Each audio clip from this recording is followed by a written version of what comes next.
Bom, tudo bom? Como é que vocês estão? Mais uma vez estou aqui para gravarmos o nosso vídeo, onde vamos falar sobre a nossa apostila.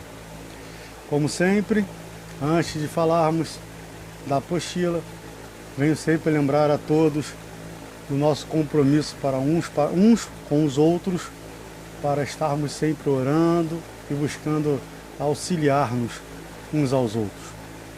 Essa semana foi uma semana bastante difícil. Meus filhos ficaram adoecidos e, como eu falo, vim até o grupo, pedi oração, pedi apoio e Baruch Hashem, eles estão bem de saúde, a febre cessou, aqueles problemas de dor de garganta, tudo passou e não foi nada grave, graças a Deus. Então, hoje consegui um tempinho para podermos, enfim, fazer o nosso vídeo e estudarmos um pouquinho sobre a nossa apostila no grupo Techuvá LaTorá, um grupo que tem crescido cada vez mais. Ó, como eu estou feliz com isso, gente. Um grupo que começou com 2 pessoas, o prognóstico era para 2 pessoas e que hoje nós temos 27 pessoas. Olha que alegria, oh Deus, tu és bom demais. Portanto, estamos aqui e vamos iniciar o nosso trabalho. Vamos lá. Hoje vamos falar sobre João Calvino. Rapaz, João Calvino foi um dos precursores do movimento reformista. E, coincidentemente ou não, João Calvino foi a base do surgimento da igreja presbiteriana. A igreja que tem como um dos seus fundadores, John Knox. Ele era discípulo de João Calvino, tá bom? Esse João, ele era escocês, porém discípulo de João Calvino, que era francês. Então, hoje vamos aqui falar um pouco sobre João Calvino. Vamos abrir a nossa apostila, página 63, e nela vamos começar a falar um pouco de João Calvino, que teve um marco muito interessante. Para lembrar, dia 31 de outubro, além de ser Halloween, é também o dia comemorado como o dia da Reforma Protestante. Porque nesse dia, 31 de outubro, só não me recordo agora o ano, mas se não me falha a memória, foi em 1514, eu acho, Martim Lutero afixou na parede, na porta de uma igreja, 95 teses que ele discordava da prática da igreja. Então ficou sendo o dia marcado como o dia da reforma, né? Por ele ter sido o precursor, né, oficialmente falando, do movimento reformista protestante. E após ele surgiram outros, que incentivado por ele ou espelhado por ele, para estarem desenvolvendo tais tarefas reformistas nos seus países de origem. E João Calvino foi um deles. Então vamos lá, vamos iniciar a nossa leitura, que está na página 63, tópico 4.7, João Calvino. João Calvino nasceu em 1509 e faleceu em 1564. Calvino, francês, foi um reformador da 2ª geração, fundador da igreja calvinista, outro grande culto reformado que se espalhou pela Europa, talvez com um sucesso ainda maior que o luterano, quando nasceu no norte da França em 1509. Sucesso ainda maior, Lutero já estava dando conferências na Universidade de Erfurt e Zugli, estava se ocupando de suas tarefas pastorais em Glarus, na Inglaterra. No mesmo ano, o rei Henrique VII morria, assistido em seu leito de morte por seu filho de 18 anos, o robusto e recém-casado Harry, que em breve se tornaria o rei Henrique VIII. No trono papal, em Roma, estava Júlio II, conhecido como Papa Guerreiro, devido a seu hábito de liderar seus próprios soldados nas batalhas. Quando Calvino tornou-se protestante, no início da década de 30, herdou uma tradição e uma teologia já bem definida por quase 2 décadas de controvérsias. Quando o Evangelho de Lutero veio a público pela primeira vez, com os seus 3 tratados de 1520, ele estava confiante de que seria bem sucedido. Logo, acreditava ele, o papado cairia, o imperador convocaria um verdadeiro conselho reformador. Os judeus e os turcos seriam convertidos, Cristo retornaria e Rassatã seria derrotado para sempre. Até o final da década, porém, o otimismo apocalíptico de Lutero chegava perto do desespero. Ele encontrava-se excomungado pelo Papa e banido pelo imperador, que estava se preparando para entrar em guerra contra os príncipes protestantes. Os judeus não haviam demonstrado mais interesse pelas tentativas de Lutero de evangelizá-los do que tiveram pelos outros incontáveis esforços através dos séculos. Os turcos, longe de sucumbir ao novo evangelho, lutavam uma jihad santa contra toda a Europa.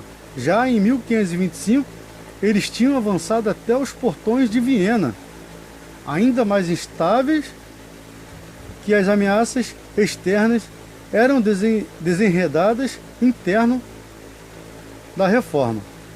Muitos dos que se haviam juntado a Lutero em suas primeiras batalhas agora desertavam do Papa de Wittenberg, como Tomás Müntzer o chamavam. O desacordo dos Zwinglianos com os luteranos sobre a Eucaristia aumentou. Ao invés de diminuir, depois de Magdeburgo, todos, claro, recorriam à Bíblia. Caspar Schwenfield, um dos reformadores espirituais, observou que, com base na Bíblia, os papistas amaldiçoam os luteranos amaldiçoam os Zwinglianos amaldiçoam os anabatistas e os anabatistas amaldiçoam todos os outros. Nesse exato momento, Zwinglio falecido e Erasmo morrendo, com Lutero aquecente, a Igreja Romana ressurgindo e a reforma radical fragmentada, João Calvino emergia como líder de um novo movimento e reformulador de uma nova teologia. Lutero e Calvino nunca se encontraram pessoalmente. Ainda assim, Lutero elogiou alguns dos seus primeiros escritos de Calvino que lhe haviam sido enviados. Calvino, por sua vez, chamou Lutero de seu pai muito respeitável. No verão de 1536, Calvino viajava de Paris para Estrasburgo. Entretanto, os exércitos de Francisco I e do imperador Carlos V estavam envolvidos em manobras militares que exigiram que a pequena caravana de Calvino desviasse para o sul. Assim, chegaram à cidade de Genebra, situada nas fronteiras entre França, Savoia e Suíça. Calvino planejou ficar lá apenas uma noite, porém foi persuadido por Guillaume Farel, um reformador de Genebra, a permanecer na cidade. A partir daquele momento, o destino de Calvino estava ligado ao de Genebra. Em suas primeiras cartas depois de seu chamado, ele se referia a si mesmo como leitor das Sagradas Escrituras à Igreja de Genebra, sendo considerado cidadão de Genebra em 1559.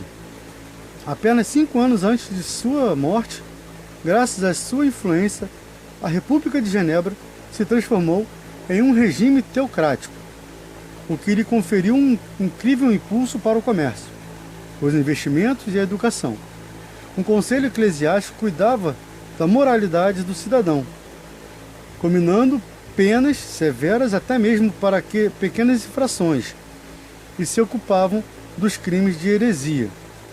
O calvinismo se difundiu em vários países, às vezes em detrimento do luteranismo, como em Strasbourg, onde muitos reformados aderiram à nova crença, incentivados pela intransigência dos luteranos mais radicais. No Palatino, tornou-se religião de Estado e o governo perseguiu católicos e luteranos. Vemos que Lutero começou a ganhar força em Genebra, na Suíça.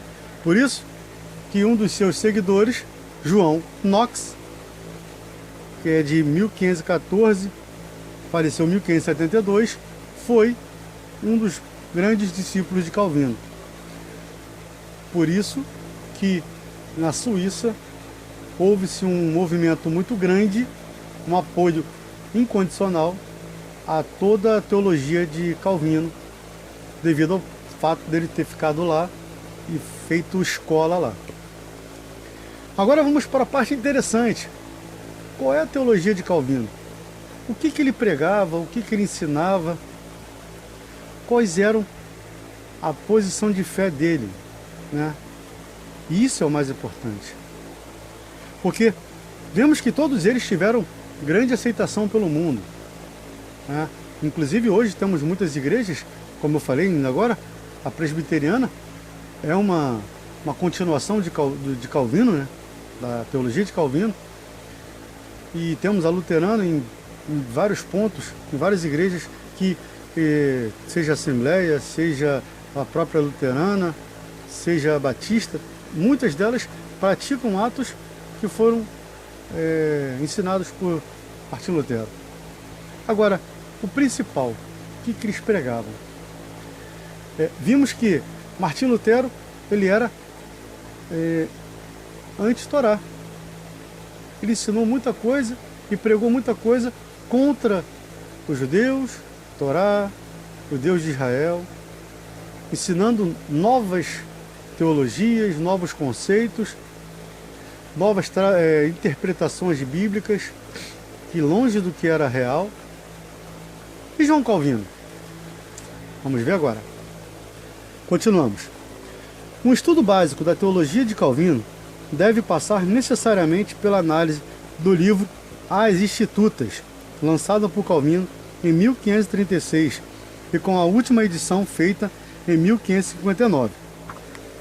O ponto de vista de Calvino era de que havia a necessidade urgente de um manual de instrução claramente escrito que apresentasse os rudimentos de uma teologia bíblica e levasse os jovens cristãos a uma maior compreensão da fé. Era o tempo para o tal livro. Perdão. 6 breves capítulos constituíam a primeira edição. Capítulo 1, sobre a lei.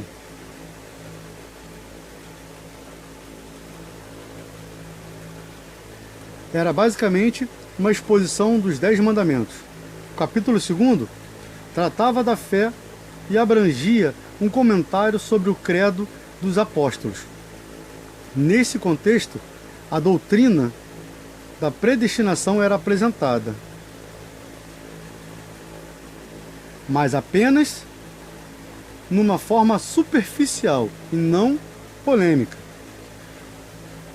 O capítulo 3, sobre a oração, continha a primeira exegese de Calvino sobre o Pai Nosso. O capítulo 4 abordava os sacramentos, com o que ele queria dizer o batismo e a ceia do Eterno. O capítulo 5 era a refutação dos 5 sacramentos falsos, enquanto o capítulo 6 concentrava-se em 3 temas: a liberdade cristã, a política da igreja e o governo civil. A sequência dos tópicos é a mesma usada por Lutero em seus catecismos, que Calvino pôde ter copiado deliberadamente. Como complemento às Institutas, Calvino reportava os leitores a seus comentários bíblicos, recorrendo a seu conhecimento de grego e hebraico e a seu treinamento profundo na filosofia humanista. Ele produziu comentários sobre todo o Novo Testamento, exceto 2º e 3º João e Apocalipse. Sobre o Pentateuco, Josué, Salmos, Isaías, assim. A análise teológica sobre Calvino é feita com base nessa literatura que ele desenvolveu. Artigo A. Negócios com Deus. A soma, abre aspas, a soma quase toda de nosso conhecimento consta de duas partes, do conhecimento de Deus e do conhecimento de nós mesmos. Assim Calvino abria o primeiro capítulo das Institutas. O fato de que ele escolheu falar do conhecimento de Deus em vez de seu ser ou essência, aponta para a centralidade da revelação no pensamento de Calvino. De fato, é impossível para os seres humanos penetrar na essência de Deus, descobrir o que Deus é, em si e de si mesmo. Podemos apenas saber de que tipo Deus é. E mesmo isso somente uma vez que Deus escolheu revelar-se primeiro. Para Calvino, não podemos discernir facilmente qual, entretanto, precede ao outro e ao outro origina. Ambos são simultaneamente verdadeiros. Não há um conceito próprio de Deus que não envolva o autoconhecimento. Ainda assim, ninguém pode saber quem é realmente sem primeiro considerar a face de Deus. Não estamos lidando com dois níveis de conhecimento. Não é como se alguém pudesse obter um conhecimento completo de si com um grau de doutorado em psicologia, talvez, e então se transferir para uma escola de teologia a fim de buscar o conhecimento de Deus. Em cada passo do caminho, em cada área de vida, se nos depara com uma aparente contradição. O conhecimento de nós mesmos leva-nos a olhar para Deus. Enquanto isso, pressupõe que já o tenham contemplado. Todo ser humano é essencialmente uma criatura religiosa. Ninguém está isento de fazer negócio com Deus. Intimamente, dentro de cada pessoa, Deus fixou uma percepção dele. Calvino chamava essa percepção de a semente da religião, o sentido da divindade, o remorso. De acordo com Calvino, independentemente de quanto alguém possa afastar-se de Deus, mesmo a ponto de negar a própria existência de Deus, permanece. Todavia, essa semente que de um modo nenhum se pode de todo erradicar. Calvino acreditava que Deus não apenas colocava uma percepção inata de si mesmo dentro de todas as pessoas, mas também se revelara nas maravilhas da criação externa. Ele via Deus como um trabalhador que havia exposto evidências inumeráveis e inconfundíveis marca de sua glória na execução inteira do universo. De fato, o universo era um tipo de espelho no qual podemos contemplar a Deus que de outra forma é invisível. O conhecimento de Deus, revelado na natureza, exigia uma inevitável resposta humana. Não havia algo como um conhecimento objetivo e desinteressado de Deus. O conhecimento de Deus determinava a existência humana. Assim, nenhuma reação neutra era possível. A semente da religião iria forçosamente produzir uma resposta dentre duas,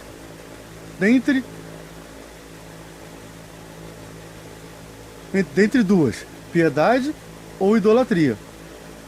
Calvino definiu a piedade como aquela reverência associada com o amor de Deus e o conhecimento benefício nos faculta. A idolatria era a substituição do único Deus verdadeiro por divindades em forma de criatura. Ainda assim, para Calvino, o objetivo final da piedade não era a salvação do indivíduo. Calvino asseverou que mesmo se não houvesse inferno, a pessoa verdadeiramente piedosa estremeceria só de pensar em ofender a glória de Deus.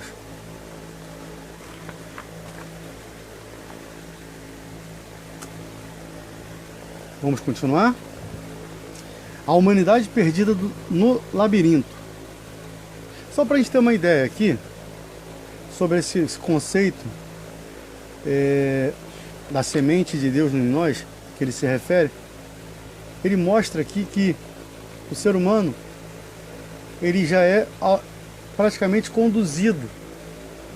O conceito dele é de que o homem já tem já é predestinado a cometer atos.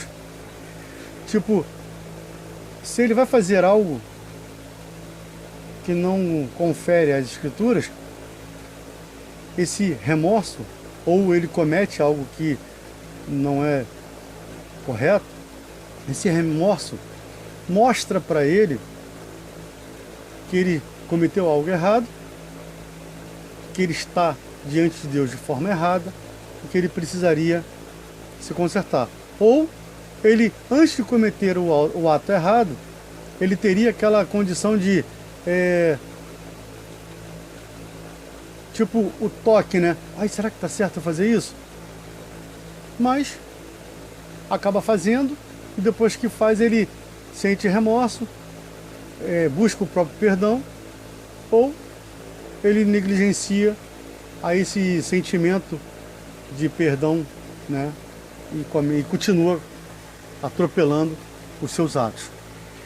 Vemos que ele já vinha trazendo essa ideia, esse conceito, né, do perdão mútuo dos seus atos para poder se consertar, né? O tikkun, né, como a gente fala, o tikkun, conserto dos seus atos errados diante da Torá.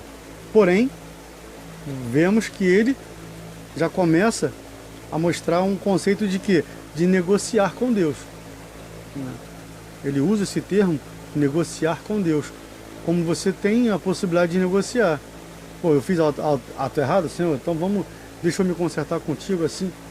Não, isso não traz arrependimento.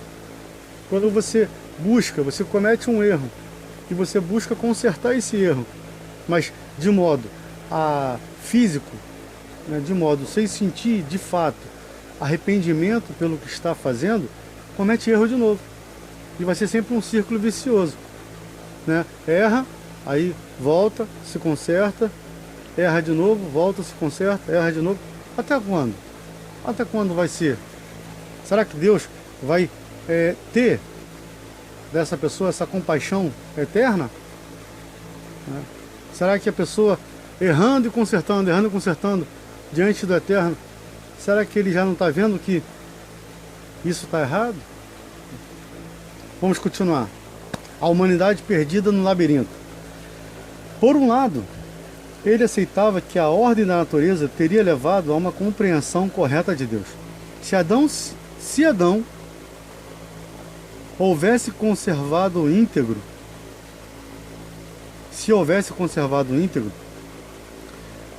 aqui já está querendo botar uma dúvida. Se Adão não tivesse cometido erro, o que seria de nós hoje? Se a queda nunca tivesse ocorrido, teria sido possível mover-se dos vestígios da presença de Deus no íntimo e no mundo para uma relação apropriada com o Criador? Devido ao pecado, porém, essa foi uma possibilidade irrealizável. Resulta que no mundo reto piedade nenhuma subsiste.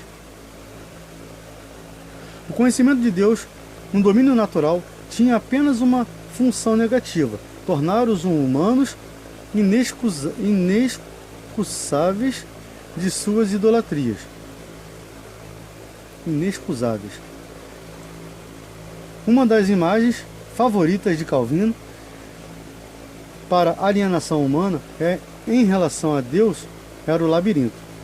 Como estudante dos clássicos, Calvino teria conhecido a lenda grega de Teseu, que entrou no labirinto de Knossos, matou o Minotauro e entrou e saiu por meio de uma corda que Ariadne lhe dera. A humanidade estava completamente perdida no labirinto. De fato, a mente humana era uma verdadeira fábrica de ídolos, que manufaturava um deus falso após outro. Todos os labirintos de erro no mundo vinham dessa fonte comum. Assim, posto que a imagem primitiva de Deus permanecia no humano, ela fora completamente estragada e desfigurada. Em sua condição decaída, a razão natural nunca poderia guiar os homens a Cristo. Interessante é que ele começa a associar aos conceitos dele teológicos a uma questão psicológica. Ele começa a trazer a psicologia junto da teologia. Ele começa a mostrar um paralelo entre a mente humana com a prática religiosa. Ou seja, ele coloca ambos no mesmo caminho ou paralelamente, caminhando lado a lado. Revelação adaptada. Todo conhecimento verdadeiro de Deus derivava de um fato. Deus, em sua grande misericórdia, dignara-se revelar a si mesmo. É importante reconhecer que, para Calvino, a revelação era o resultado de uma decisão livre de Deus. Ninguém compeliu Deus a revelar-se a si mesmo, como ele não foi levado a criar o universo. Mesmo se ele tivesse deixado a humanidade vagar sem rumo num labirinto do pecado, Deus teria permanecido justo. Ainda assim, a partir de sua bondade soberana, ele decidiu cobrir a enorme distância entre nós e sua glória celestial, descendo até nós por meio da palavra.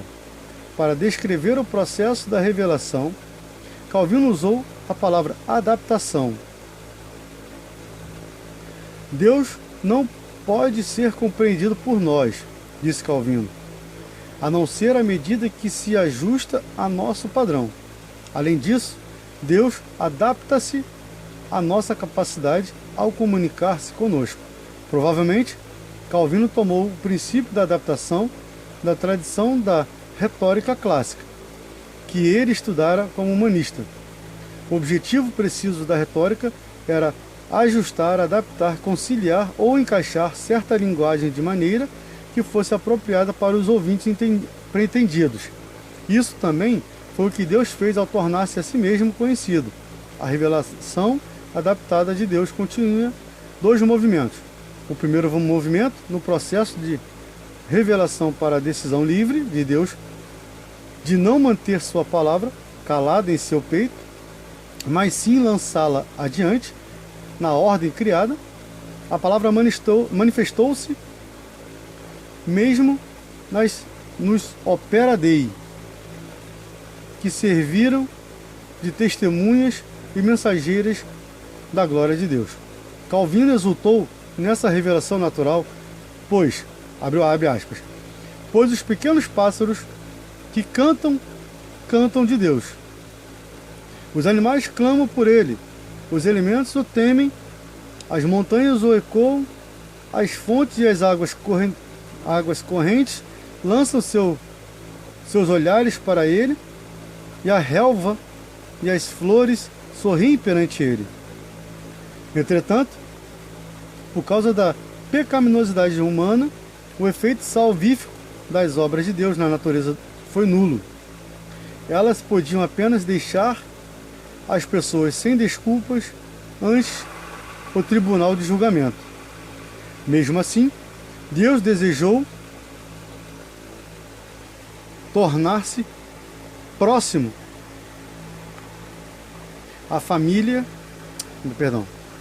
Mesmo assim, Deus desejou tornar-se próximo e familiar a nós, comunicar sua vontade a nós, para cumprir isso, a enletrada na Escritura Sagrada e visível e audivamente mostrada no ministério dos sacramentos e na pregação. Somente por este oráculo de Deus, conseguimos chegar ao conhecimento adequado do Deus Redentor. Veja, nesse ponto, vemos que Calvino, ele mostra que Deus, ele tenta se adequar aos padrões da nossa mente para entendermos ele. Sim, de fato, nesse ponto eu concordo com ele. Porque a partir do momento que você sabe que o eterno Deus, ele é invisível, incorpóreo, não tem forma, não tem corpo. Então, desse mesmo princípio, vemos na Bíblia o Eterno falando que estende a sua mão para Israel, que ele coloca a sua mão para punir os inimigos de Israel.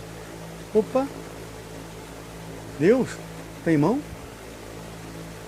Moisés queria vê-lo, e Deus fala para ele que homem nenhum, depois que vê ele, continua vivo. Portanto, permitiu que ele visse o quê? A silhueta de Deus. Aí Deus coloca a mão sobre os olhos de Moisés, e quando passa a silhueta, o Eterno permite deixá-lo ver. Ué, se a Bíblia diz que Deus é incorpóreo, que Deus não tem forma, é invisível, como é que pode Moisés ter visto ele? É aí que entra o que o Calvino está dizendo.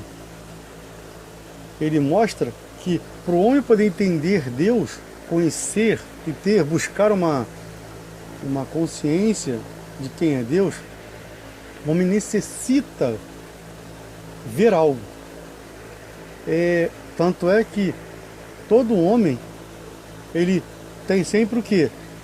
Uma lembrança, ele vê algo que lembra Deus.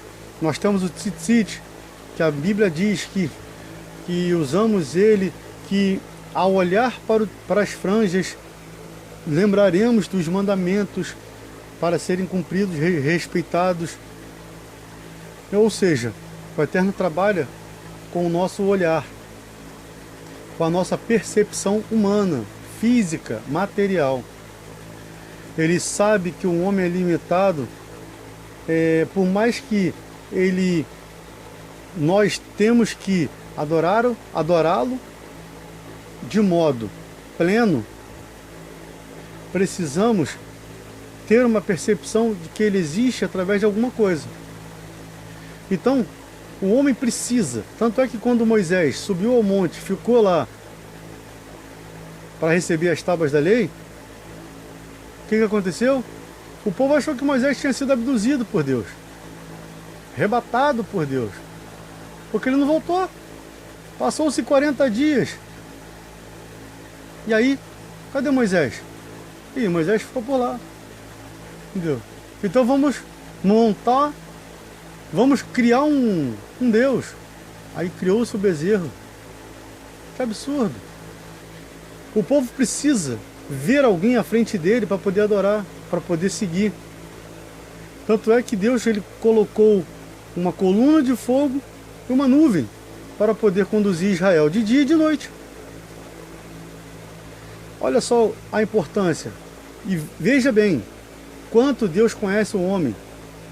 Ele colocou uma coluna de fogo para poder iluminar a noite e uma nuvem para cobrir o sol e guiá-lo, porque ele sabia que o homem é limitado. Nós somos limitados. Precisamos ver para poder entender, assim como foi o discípulo Tomé, precisou ver para poder crer que Yeshua era o Messias. Mas Yeshua ainda fala, bendito é aquele que crê sem ver, que é o caso da gente hoje. Nós não vimos a marca, mas cremos que ele é o Messias. E aí Tomé precisava ver para poder crer. E o homem é assim, é limitado à sua necessidade. Entendeu? Então, o que acontece? João Calvino, ele mostra essa dependência humana. Por esse ponto eu concordo com ele. Mas vamos lá, que infelizmente nem tudo que ele falou e fez está dentro das Escrituras. Revelação adaptada, aplicada à Bíblia. Calvino usou duas imagens para descrever a Bíblia. Na primeira, Deus foi comparado a uma babá envolvida em balbúcios com criança. A Bíblia também era uma espécie de balbúcio divino. Quando vemos Deus balbuciando conosco num estilo inculto e vulgar, não devemos ficar ofendidos, mas sim agradecidos, visto que é apenas por tal concessão que podemos conhecê-lo de verdade. Na segunda, a Bíblia foi comparada a lentes divinas para os espiritualmente míopes. Essas duas diferentes imagens da Bíblia, balbúcio e óculos inspirados, portanto, para importantes aspectos do enfoque de Calvino, a tarefa especial da teologia. Vemos, a Bíblia é a palavra inspirada de Deus. Calvino não gastou muito tempo para tentar explicar precisamente como a Escritura foram inspiradas. Entretanto, ele afirmou claramente a origem divina da Bíblia, como em seu comentário sobre 2 Timóteo 3,16, dizendo, aspas, todos os que desejam beneficiar-se das Escrituras devem primeiro aceitar isso como princípio determinado, ou seja, que a lei e os profetas não são ensinamentos transmitidos pelo prazer dos homens ou produzidos pela mente humana como sua fonte, mas são ditados pelo Espírito Santo. Devemos às Escrituras a mesma reverência que devemos a Deus, já que sua fonte está nela, e não há nada de origem humana misturado a ela. Calvino acreditava que a Bíblia era a escola do Espírito Santo. Seus escritores foram instrumentos, órgãos do Espírito Santo. Se a Bíblia era um tipo de balbúcio, como Calvino havia dito, então Deus é o balbuciador. No segundo tópico, a Bíblia é a palavra de Deus revelada em linguagem humana, sendo humanista. Calvino considerava e reconhecia os diversos estilos literários encontrados na Bíblia. O Espírito Santo, ele concluiu, às vezes usa na Bíblia tanto a eloquência quanto um estilo não burilado, nem pomposo.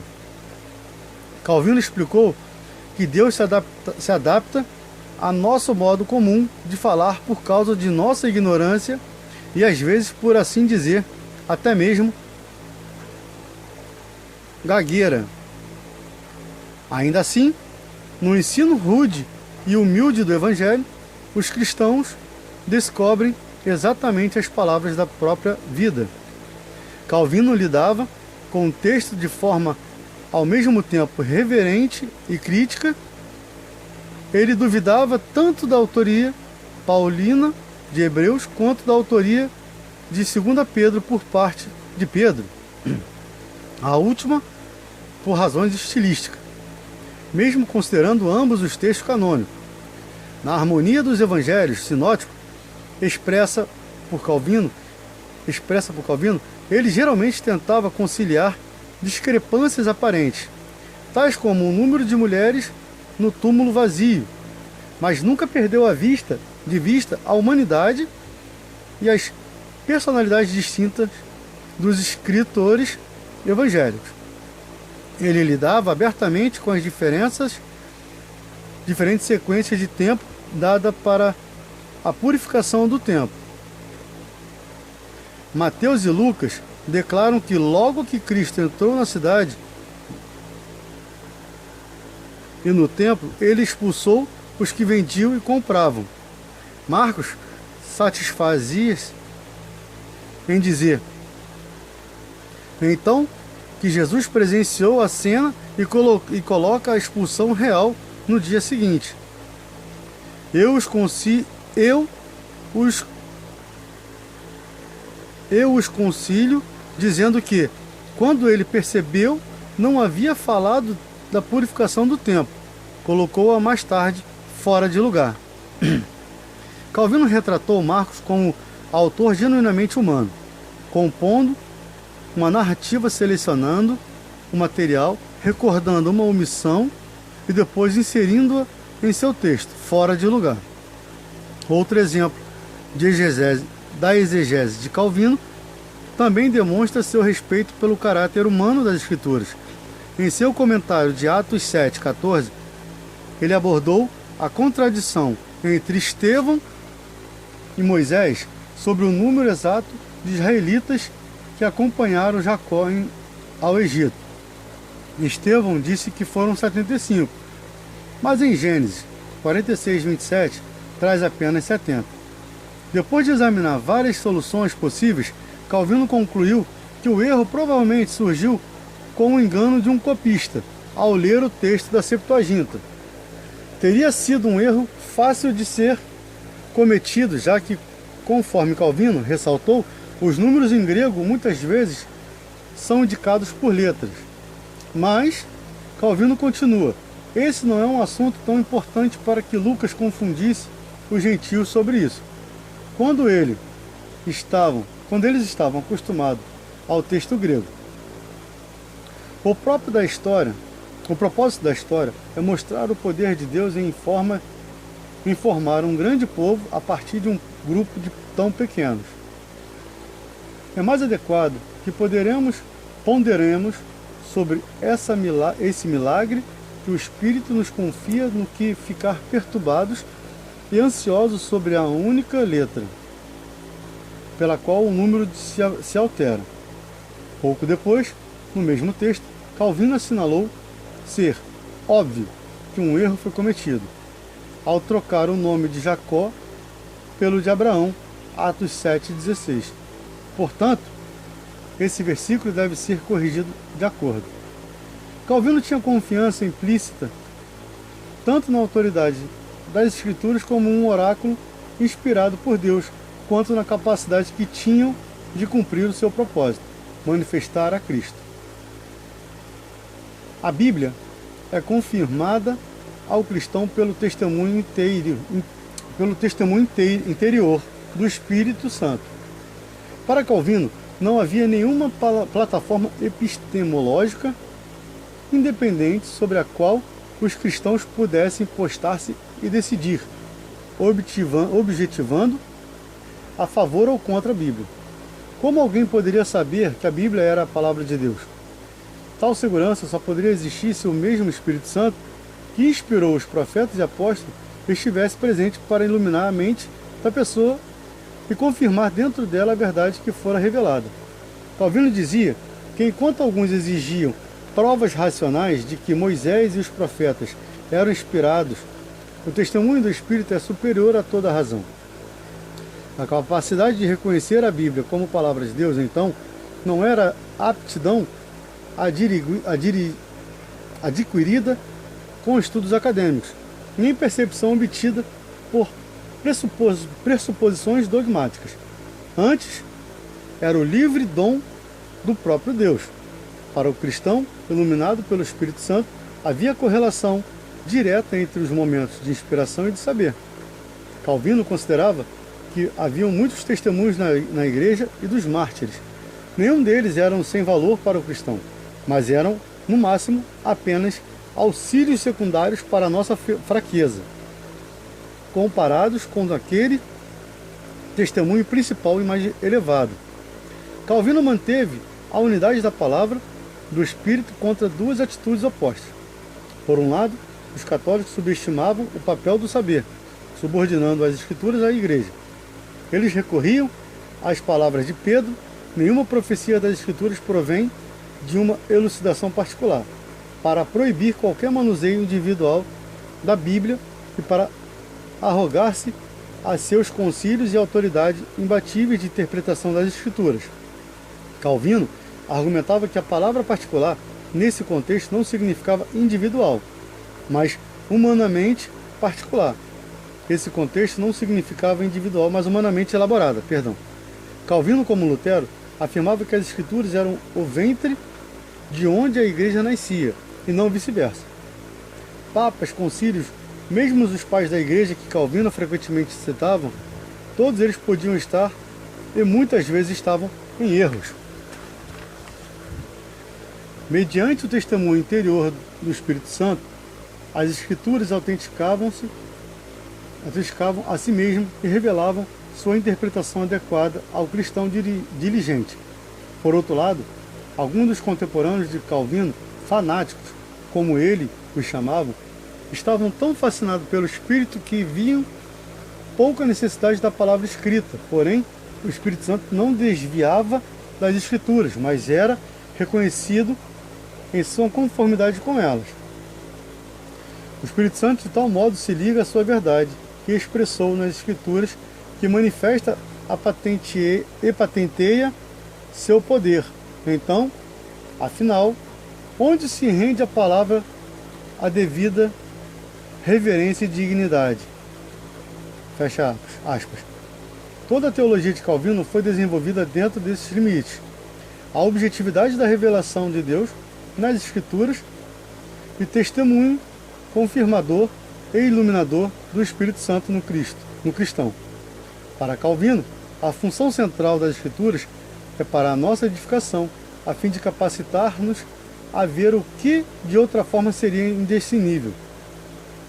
Ao comentar Gênesis 1:16, o menor luzeiro para governar a noite, deparou-se Calvino o fato de que a Lua não era a segunda em tamanho, se comparado ao Sol, entre os corpos celestes, já que os astrônomos haviam provado por meio do recém-inventado telescópio que Saturno é realmente maior do que a Lua. Calvino não negava as descobertas da astronomia, mas também não permitia que estas desviassem o propósito central das Escrituras. Deve-se lembrar que Moisés não fala com perspicácia filosófica sobre mistérios ocultos, mas relata as coisas que são observadas em todos os lugares. A desonestidade daqueles homens é suficientemente repreensível ao censurarem Moisés por não falar com maior exatidão, porque, como se tornou um teólogo, ele tinha mais respeito por nós do que pelas estrelas. Se o astrônomo indagar a respeito da dimensão real das estrelas, ele vai descobrir que a Lua é menor que Saturno. Deixemos os astrônomos com o seu conhecimento mais elevado, mas, nesse interim, aqueles que percebem pela Lua o esplendor da noite é condenado por seu uso de perversa ingratidão, a menos que o reconheçam a beneficência de Deus. Calvino entendia que a Bíblia não era um livro fonte da ciência natural, destinado a harmonizar-se com as últimas descobertas científicas. Antes, o propósito das Escrituras consistia em revelar o que era proveitoso saber sobre Deus e sobre nós mesmos. Calvino dizia que o Eterno, ao dar-nos as Escrituras, não pretendia satisfazer nossa curiosidade ou nosso desejo de ostentação ou oferecer uma oportunidade para invenções místicas e conversas tolas. Ele pretendia, na verdade, fazer-nos bem. Vemos que Calvino ele combatia muito os conceitos que fugiam do espiritual. Tudo aquilo é como muitos fazem hoje, né? Muitas pessoas hoje vão ministrar a palavra, ele pega o texto e começa a trabalhar aquele texto trazendo da mente, ou seja, acaba virando texto fora de contexto, que pode virar uma heresia, né? Então, a questão é, Calvino, ele começa a mostrar que as descobertas da época, que as pessoas faziam de tudo para tirar a validade da Bíblia, né? A confiabilidade da Bíblica. Todo mundo queria provar que a Bíblia era um livro de conto de fada. Então começaram a trabalhar para mostrar que a Bíblia dizia X, mas na verdade é Y, e assim. E Calvino, ele mostrava que o objetivo da Bíblia não é isso. Não é satisfazer a sua vontade, o seu ego. Era sim trazer para nós um conceito de aproximação com Deus. Até hoje nós vemos isso. Vemos pessoas que tentam dizer que a Bíblia é falsa, é mentirosa, que não é um livro verdadeiro, aonde nem tudo que está dito ali é verdade. Vão sempre levantar pessoas para falar isso. O importante é qual de fato é a função que a Bíblia tem na nossa vida. Ela nos guia para estarmos vivendo conforme a vontade de Deus. Quando eu vou conversar com alguém que me questiona algo sobre a Bíblia, a primeira coisa que eu faço para a pessoa é perguntar: para você, o que é a Bíblia? Você considera a Bíblia um livro verdadeiro? Você crê na Bíblia como sendo a palavra de Deus, como nós temos essa visão? Se a pessoa fala para mim: ah, não acredito na Bíblia, eu sempre falo para essas pessoas: então, meu irmão, infelizmente aqui se encerra a nossa conversa, porque eu não vou nunca te provar que a Bíblia está certa, porque você já colocou na sua cabeça de que ela é falsa, mentirosa, contos de fada. E para mim ela é muito séria, ela é muito verdadeira, é muito atual. Então, eu sempre falo para essas pessoas. Agora, se a pessoa fala para mim: não, eu creio na Bíblia, só não entendo muito bem. Beleza, aí já temos o mesmo caminho. Porque a pessoa também crê que a Bíblia é um livro verdadeiro. Mas para aqueles que não creem, que já diz logo que não acredita, eu paro por ali. Entendeu? Porque não há lógica. É jogar pérolas para os porcos, como disse o nosso mestre Yeshua. Que proveito tem? Nenhum. Continuamos. Agora vamos para um conceito que João Calvino, como todos os outros reformadores, mantiveram: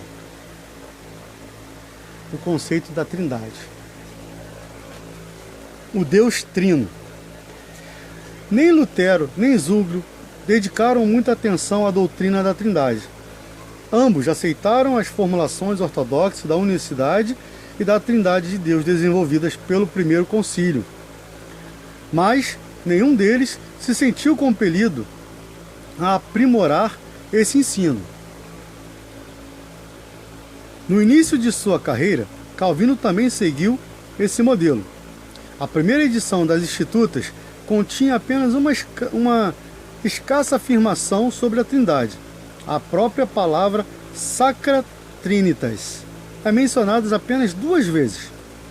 Com base nessas declarações esparsas, Pierre Caroli, acho que é isso o nome, acusou Calvino de arianismo.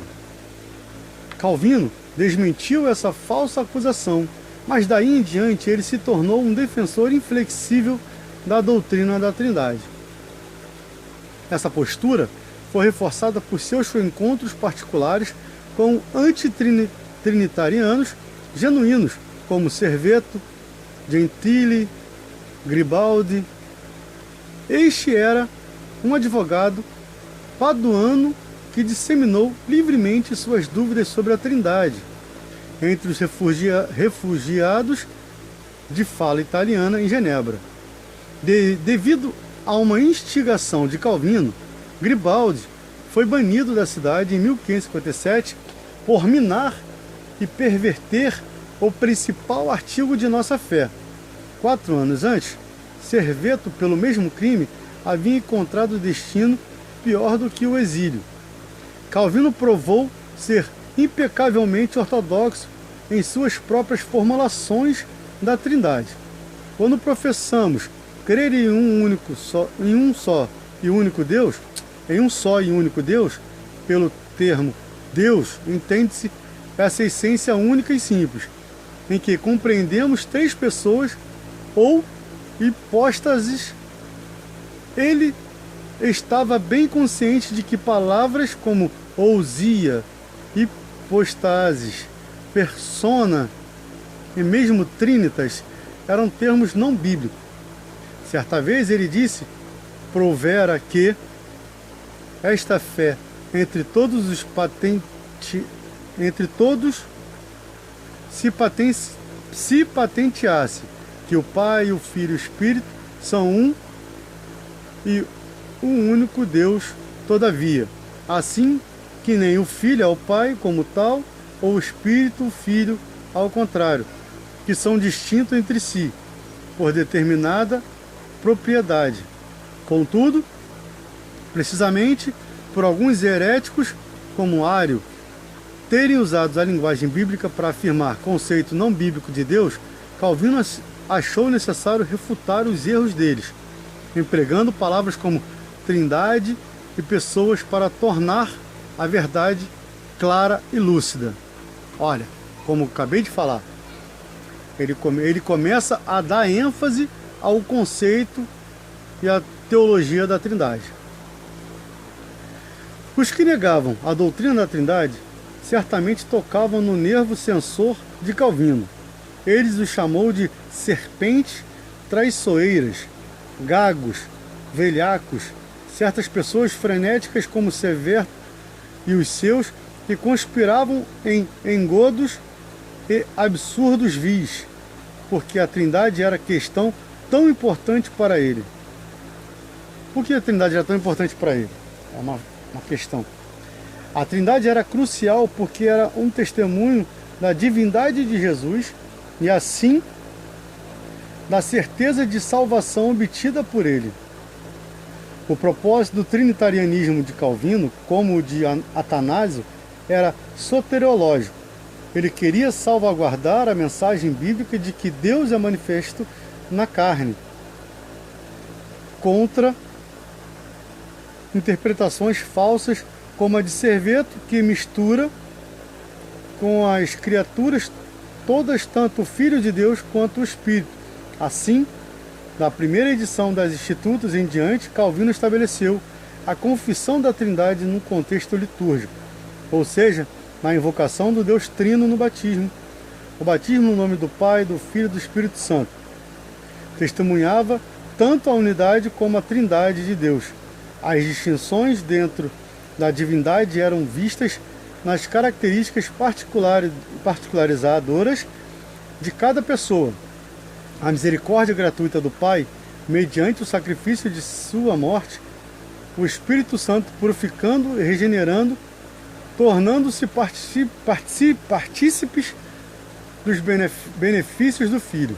Em suma, as distinções dentro da Trindade, Calvino preferia chamá-las de subsistências.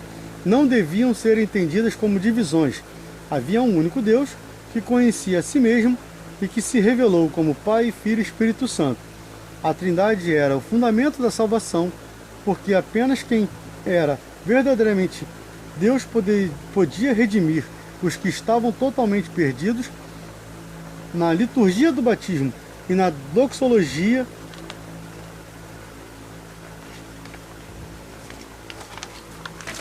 vamos lá.